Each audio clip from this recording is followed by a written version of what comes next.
Is the prodigious, the prominent Professor Johnson at Proclamation News and Gatherence, coming back as always with my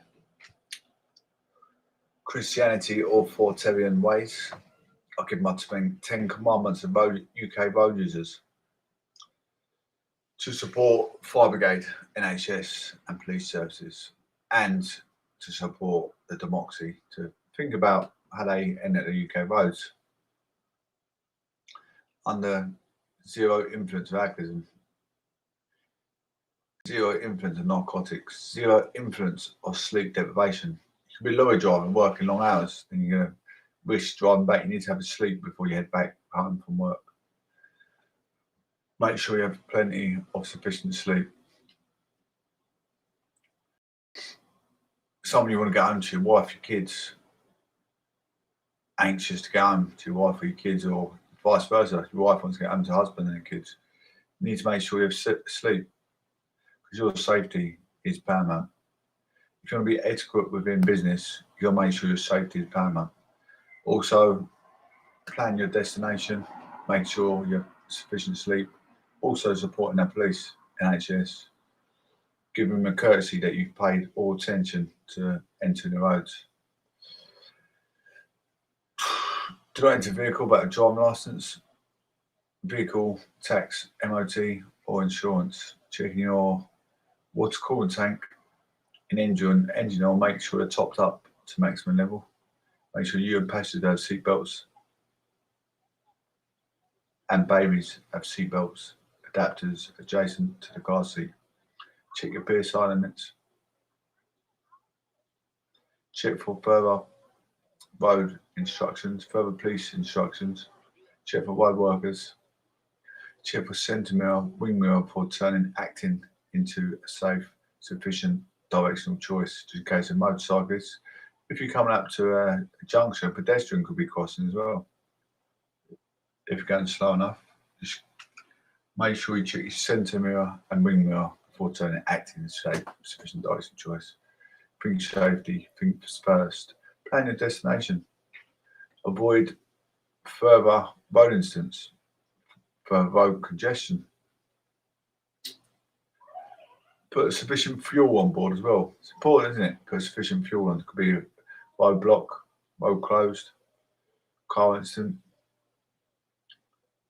which will lead to congestion, or road works on the road. You won't get there in time. So you booked a flight to Stansted to New York, perhaps. Could be there at a certain time. Didn't plan your destination. You missed that flight. You're going to get yourself to blame. I'm saying obvious things, but people don't do the obvious. Otherwise, all these incidents will be happening day in, day out.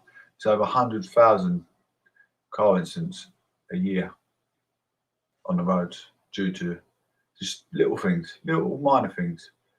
Vast majority probably under the influence of sleep deprivation, under the influence of alcoholism, narcotics. But a lot of them, some can be innocent things like not checking engine oil, water, coolant tank. They're innocent because really, although I speak about it every day, should be doing that anyway, theoretically. Not everyone does, unfortunately. Thank you, everyone, for Castbox for joining in. 4 minutes in the show, we've already got 10 people listening. Thank you ever so much. If you want to follow Proclamation News and Gatherence on Castbox or YouTube, I really appreciate it. I'm live on the screen on YouTube, guys. If you want to interact there, it's no problem. I appreciate everyone coming through, supporting the show. Let's give out some car incidents. In Felixstowe, southeast of England, Felixstowe. A14, road closed. Fuel spillage. Fuel spillage at A14, westbound from junction 61, A154, Trinity Avenue, Felixstowe Dock Gate.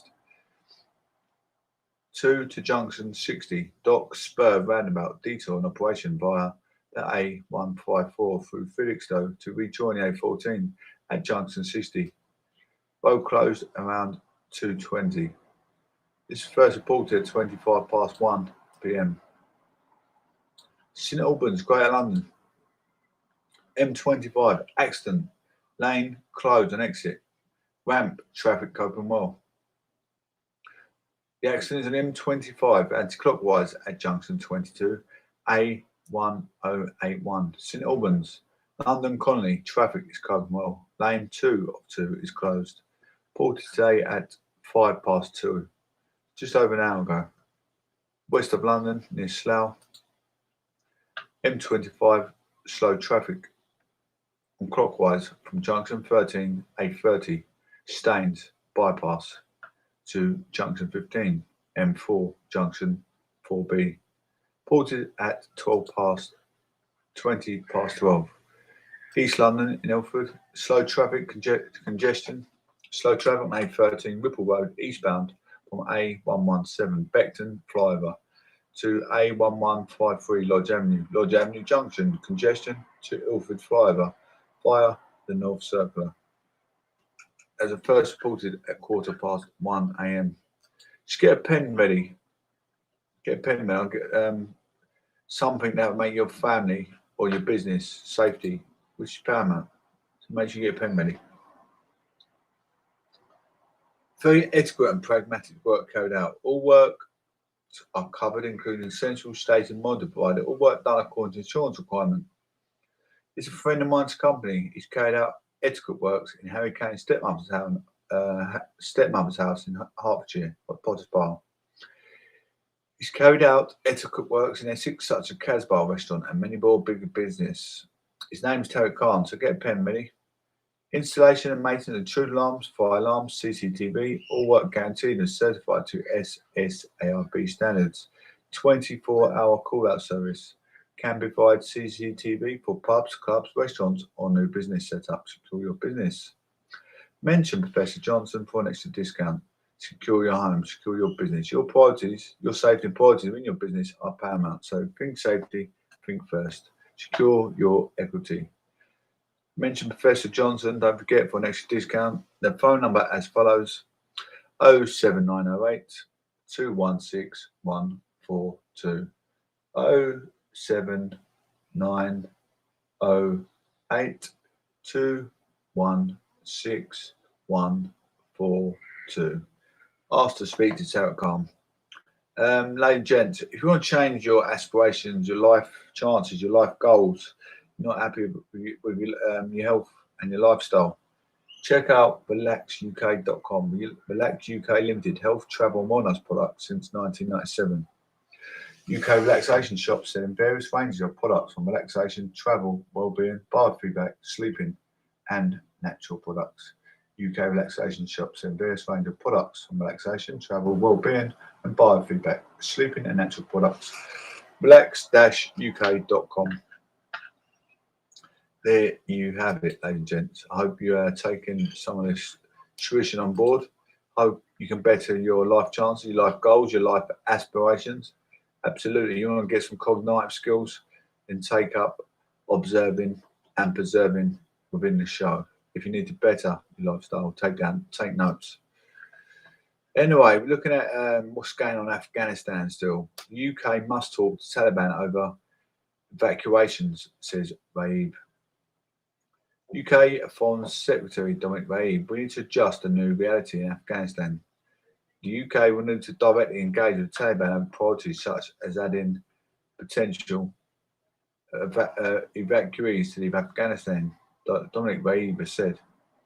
Speaking after talks in Quetta, the UK Foreign Secretary said he would not be recognised in the militant group anytime in the foreseeable future.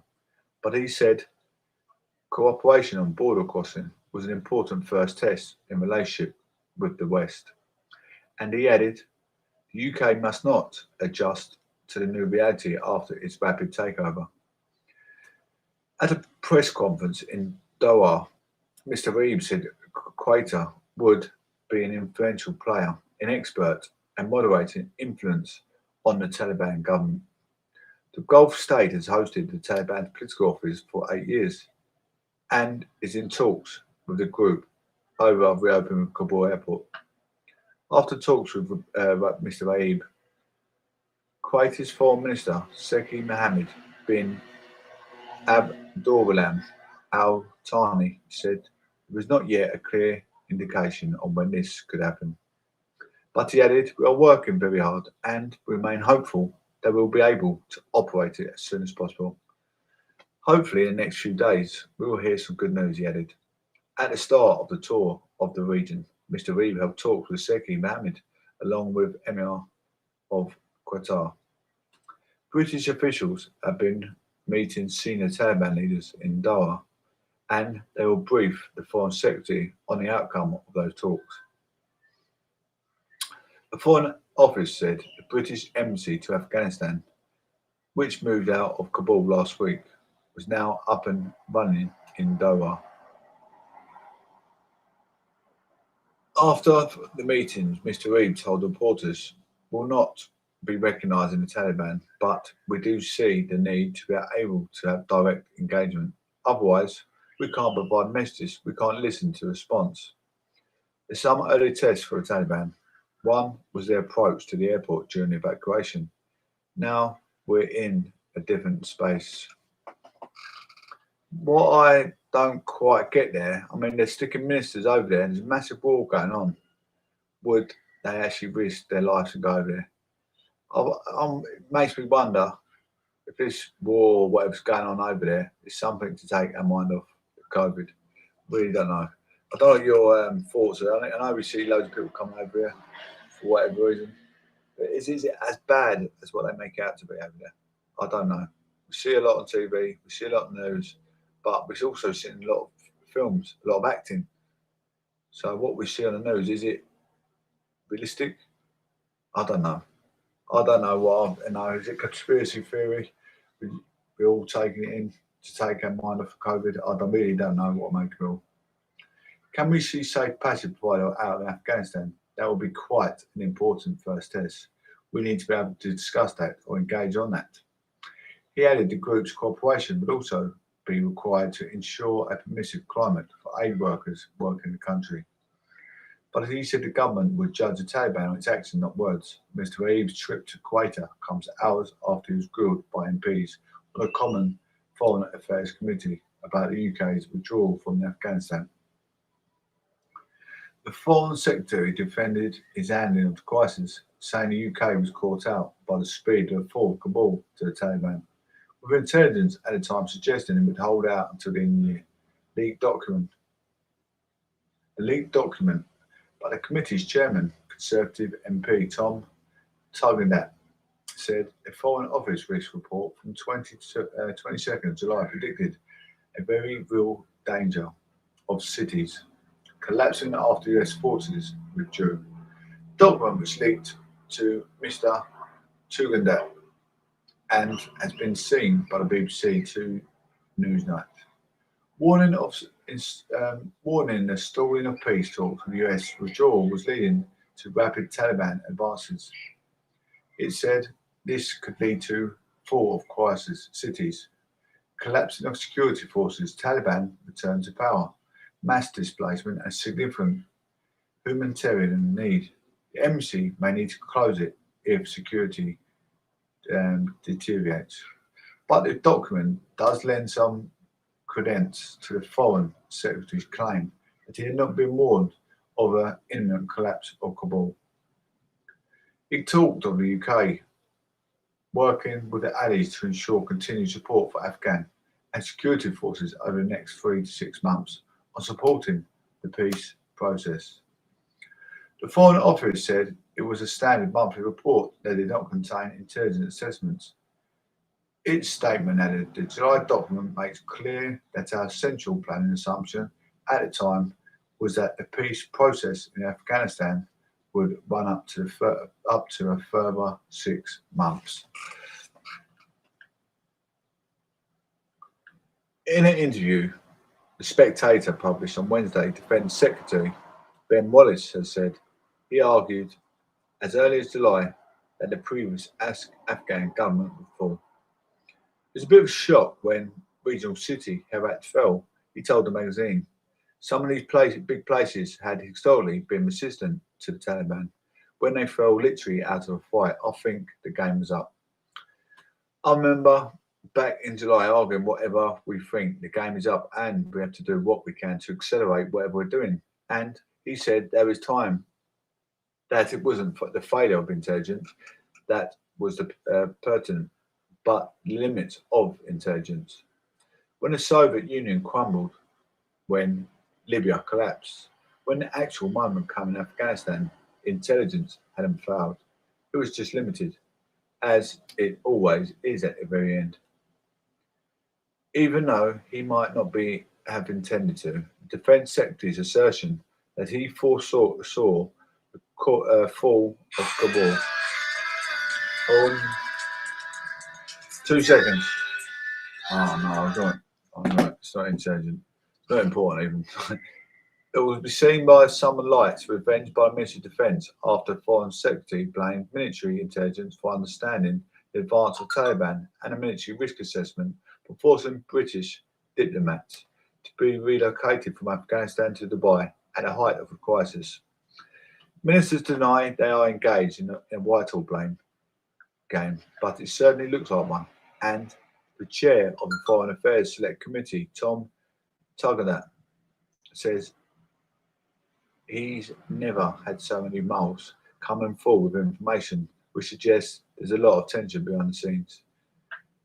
Evacuees left behind. The last UK plane flying people out of Kabul took off on Saturday, with the US following on days later to stick to the 31st of August deadline pledged by the US President Joe Biden. On Tuesday, Mr. Waib said more than 17,000 people have been evacuated by the UK from Afghanistan so far, including over 5,000 UK nationals. But it is feared hundreds eligible for relocation were left behind. Although Mr. Waib said he believed the number of UK nationals still in Afghanistan was in the low hundreds, he could not give a precise figure of the number of eligible Afghans who wanted to leave but were unable to get on evacuation flights. These groups include Afghan nationals and their families who have worked with British forces, but their time in the country, and asylum seekers who could be eligible to come to the UK under international law. We've still got a bit of show to go, guys. I'm just going to have a short break and I will get back to you very swiftly. We have a bit of LBC in the background to break up the show a little bit. I need a little break, have a quick sip of jar, and we come back. We've got 3 more segments to come through. I really want to say thank you all for wholeheartedly coming in, supporting Proclamation and Gatherence. You're part of that aristocracy social elite, just listening, taking note. Hopefully you can gain something, come away with some takeaway points. I do give quite a lot of advice for people, like a citizen advice bureau kind of person. If anyone's an A&A parent, mother or father, because I'm not at all sexist. I support feminism, I support masculinity. I see straight down the middle, and I believe in reality. Reality lies, and that is it. Equality stands, international bill of rights, and that is just my perspective on humanity. I don't take sides because you've got a pair of boobs and he's got a banana between his trousers. It's just I just take what I think is right. So yeah, if anyone's a parent, mother or father, there you go. Come forward if you need some guidance how to get your court process in process, help with the forms to get you into court. I am your man. I can promise you I'll get your court papers done and your support you need to get into court. Anyway, ladies and gents, we're going to have a short break. Give me a shout if you need any support in anything. Maybe you need to get hold of trading standards. You've been bought faulty goods, second-hand goods, any bit of guidance, even divorce or something, anything. I'll try and give you the best guidance I can. Always welcome to leave a message. Make sure you follow Proclamation and Gatherence. Julie Etcherman.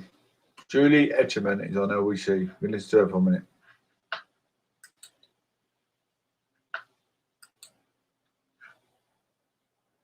I hope.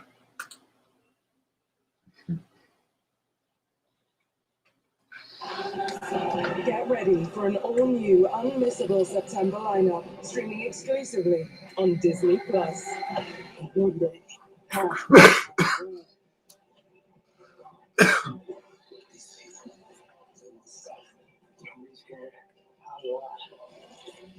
Break into a dead guy's apartment. Sounds like an open end. All of this plus so much more, streaming exclusively this September on Disney+. Stop for lunch. If we take our breaks, we're far more efficient in the hours that we work. Your previous caller earlier was saying that he feels it will scupper the economy. Again, I disagree. If we go down to a 4-day week, everyone's shouting about unemployment. Arguably, since Brexit, maybe there's not so much unemployment of people that actually want to work, which is maybe a flip side of the coin. But if employers need to find other bodies to fill those roles, clearly they've got to get the work done, so they need to give other people jobs. Yes, that's going to be an extra cost to an employer. Things are going to go up, but we all spend our money on that day off. If we've got an extra day off, that's more money into the economy.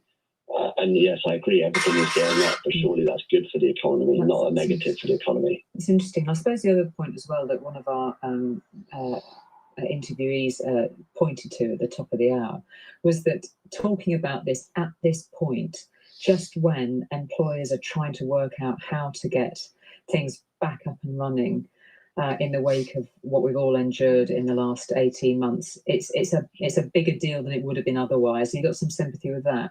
Yes, I have. Yeah, I agree. It's perhaps not the best of timing. Also, obviously, with Brexit, we've lost a lot of our less skilled workers, cleaners, things like that we would be wanting to call upon. And again, I refer back to my previous comment. I think if we want to reduce unemployment, why not?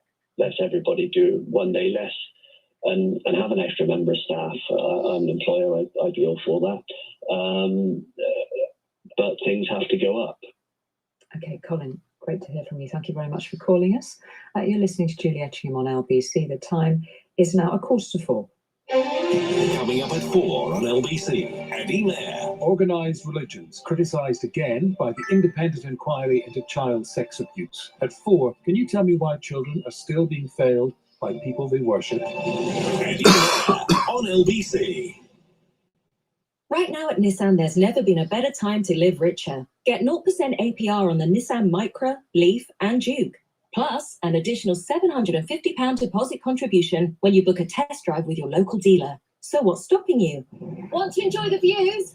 Go for it! Have a picnic in a national park? Go for it. Eat fish and chips by the sea? Go for it. Seize every opportunity to live richer. Offer available until the 30th of September. So, go for it. Visit nissan.co.uk/go for it. Nissan Finance PCP available on Duke N Connector, Leaf N Connector and Techno. Excludes Microvisia grade. Participating dealers only. T's and C's apply. Virgin Money's brand new Brighter Money bundle is here. Switch to the M Plus account for brilliant rewards, including £150 to spend on Virgin Experience Days, with over 1,000 incredible experiences to choose from, like jumping out of planes or spa pumper days, high-octane supercar racing, or weekend getaways.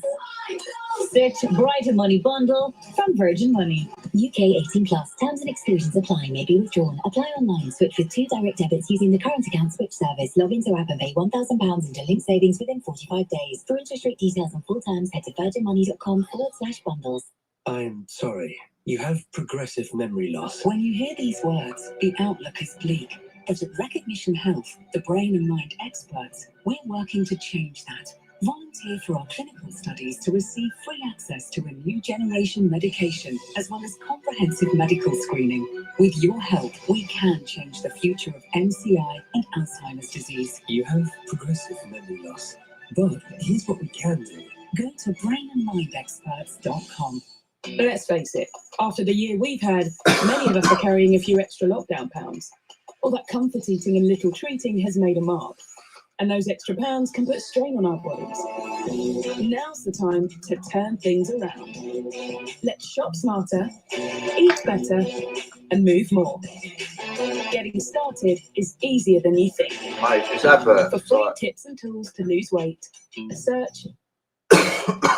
This advert's like the longest advert in the world. Anyway, this is quite a shocking, horrific news. Religious groups in the UK failing children over sex abuse, report says. Quite a shocking story.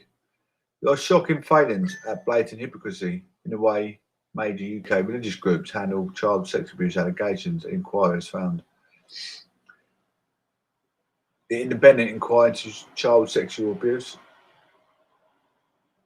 said some religious organisations in England and Wales were morally failing children. The examined evidence from groups 38 includes sects from Christianity, Orthodox, Judaism and Islam.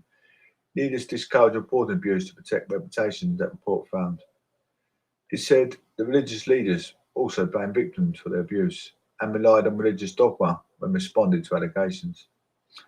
The report, which follows on a form of inquiries into Catholic and Anglican churches, comes after several weeks of public hearings held last year in which victims of abuse gave evidence.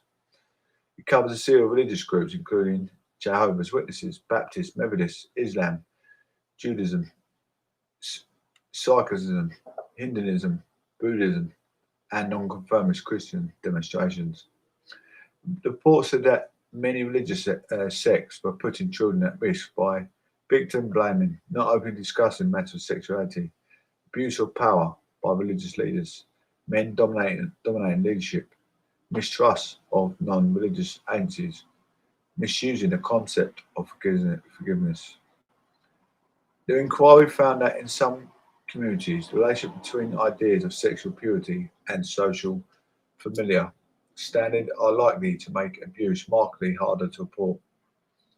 The imperative not to speak is bound up with the notion of honour, with consequences for an individual's ability to marry, for their family, and for the honour of their community. In extreme cases, being seen as dishonourable can lead to violence against that individual or the family, it said. While the inquiry's press release was strongly worded, the report itself was more measured, and Lloyd Evans, who campaigns against abuse in Jehovah's Witness, told the BBC News it was wishy-washy. Mr. Evans, a former elder of Jehovah's Witnesses, suggested the IICA-CSA did not look much at the data as it could have, and the part of the problem was the inquiry was underfunded. The inquiry took more evidence about Jehovah's Witness, which has 131,700 members in England and Wales and any other sector. The organisation had repeatedly been accused of covering up child abuse and told the inquiry only 67 allegations had been reported to its branch office within 10 years. A particular concern in the report was that while the organisations did have effective child policies, in some settings, not the basic child protection procedures were in place. Religious believers can find it difficult to accept the members of their congregation or religious leaders could perpetrate abuse. As a result, some consider that it is not necessary to have specific child protection procedures or to adhere strictly to them. The inquiry concluded, in the case of Jehovah's Witnesses, the IICSA was particularly critical of biblical rule applied by the group requiring two witnesses before an allegation of abuse is considered by others. Through the Jehovah's Witnesses has policies requiring all allegations to be reported to the police. The IICA said the two witnesses rule fails to reflect the reality that child sexual abuse is more often perpetrated in the absence of witnesses. The Union of Orthodox Hebrew congregations represented over 100 synagogues claimed its child protection hotline had only received 4 calls, which raised concerns of a serious nature. The Union provided on details of allegations of child sexual abuse within the previous 10 years of the inquiry. It told the IICSA the prevailing environment and culture within the community led to reduction in abuse compared to the population as a whole, according to the report. However, the inquiry said that the figures it is given by a religious organisation may reflect the known prevalence of child sexual abuse. It was extremely unlikely that they reflect the full context. As a result of the investigation, a number of religious organisations have told us what they have altered, improved and recognised the need for policies and procedures in respect of child abuse. The inquiry has added, What is the child sexual abuse inquiry? The inquiry in England and Wales was set up in 2014 after hundreds of people come forward to say Jimmy Savile had abused them as children. It's investigating claims against local authorities, religious organisations, the armed forces and public and private institutions, as well as people in the public eye. The inquiry is divided into public hearings in specific areas of concern, with witnesses giving evidence under oath, research or institutional failures in child protection. The Truth Project, in which victims share their experiences with the inquiry, either in private interviews or written form. It heard evidence from 648 witnesses over 4 years, with final public hearing coming in December 2020. The hearings have led to 16 reports so far, with another 3 to come this year. A final report will be published in 2022. The report gave an example of a girl who was sexually assaulted by a church volunteer when she was 12 years old. She disclosed abuse to her mother, who reported to police. After being made aware of the allegations, the church minister told her mother that the abuser was valued and must be considered innocent until proven guilty. Professor Alex J., chairman of the inquiry, said religious organisations are defined by their moral purpose of teaching right from wrong and protection of innocent and the vulnerable. However, when we heard about the shock and failures to prevent and to respond to child sexual abuse across almost all major religions, it became clear many are operating in direct conflict with this mission. IICSA highlighted concern that law currently does not define religious leaders as holding a position of trust within child protection law. However, the inquiry did not make findings requiring this to change. A final report following more than a dozen investigations due next year. I mean, give the church a benefit of doubt. If they knew or had any inkling that someone was a perpetrator to abducting young children, they wouldn't have him in the church. So in the key defence of the committee at the church, you know, the pastors, whatever, evangelists, whatever you want to call them, priest, whatever, you got to give them slightly the benefit of the doubt, because you don't know who you take. I mean, they take these people on, they come in as innocent, don't they? Anyone that walks through church is innocent until, like you said, until proven guilty. For one of their workers, disciples, or whatever you want to call them, helpers at church, one of the helpers in church, you get young lads, and 16, 17, they go door knocking, see if you want to join up to the church. I can't think what they're called now. I can't even think what they're called. Lads that go around, see if you join up to the church. Well, anyway, them type of lads, you don't know what background they come from. All we know is they went to church or whatever, went to church environment throughout school. We don't know what's going on behind closed doors. A key decision for an inquiry is whether to back mandatory reporting, a law making it a criminal offence for professionals not to report evidence of child abuse. The Rev. Dr. Jonathan Hustler, Secretary of the Conference of the Methodist Church, said the early indication report were that organisations were still failing their members, and he said he was truly sorry when this happened in Methodist churches. The Muslim Council of Britain said the report made it for difficult reading and said the protection of children should be at the centre of all Muslim institutions. I mean, how can you tell when a child abuser is going to turn to child abuse? How can you tell? How can you point it out? Because, I mean, hanging in a church is not really a place you'd think you'd find them. You'd think you'd find them more hanging outside of school or youth club, waiting for the perpetrator to offend one of the youngsters. Not in a church, you wouldn't expect it, because there's more adults there. One of the least exposed places you expect it. In all fairness, I believe. Essex crime, the areas and culture has seen more police this week after a series of incidents. Essex police were more present in Colchester town centre. Essex police Presence will be in parts of Colchester this week following a series of incidents. A 3-day dispersal order was put in place across Colchester town centre yesterday, 1st September, after anti-social behaviour was earlier in the day. There were reports of people congregating in Castle Park area who may have been preparing for a fight. The crowd then disappeared into other areas. The dispersal order gives officers more power to move people away from the area, including arresting anyone who returns to the place within a certain time period. The order is in place until 5 p.m. on Friday, 1st September, affecting Colchester town centre and surrounding open areas. Why do you put this out in the report? You want to catch them, you don't want to put it all over the news. You want to catch them and then knock them up. The area targeted by the order is bordered by Lexington Road, Southway, Malden Street, Brook Street, East Street, Ipswich, Cowdery Avenue, Colbank Avenue, and Chamberlain Way.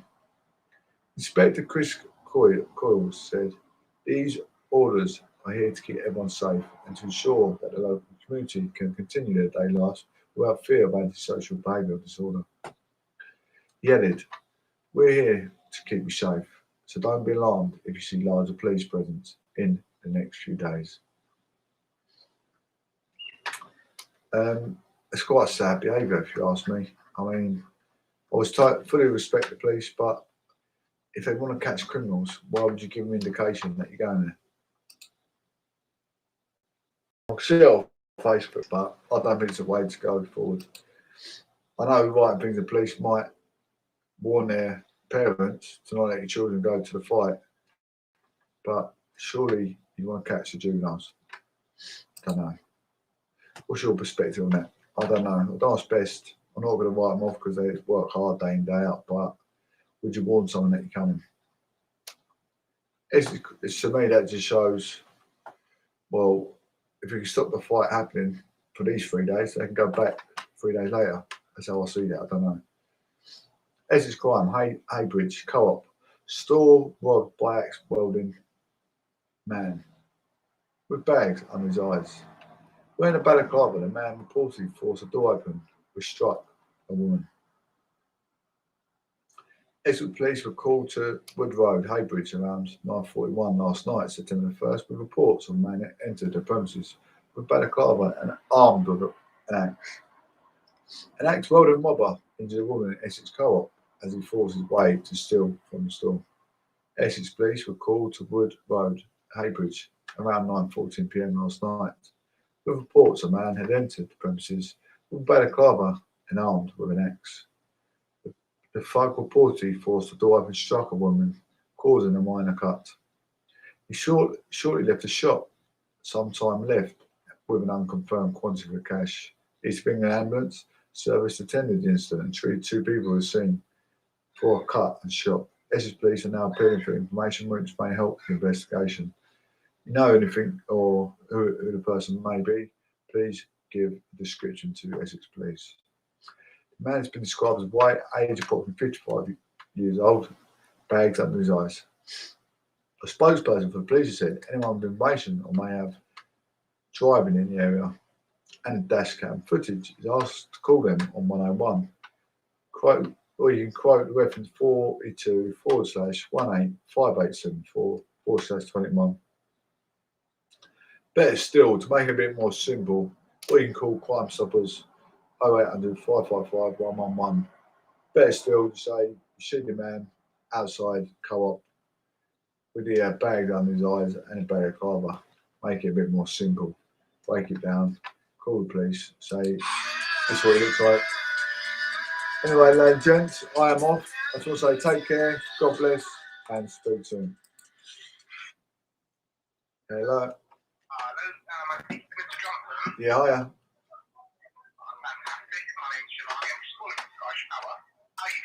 I'm very well, thank you.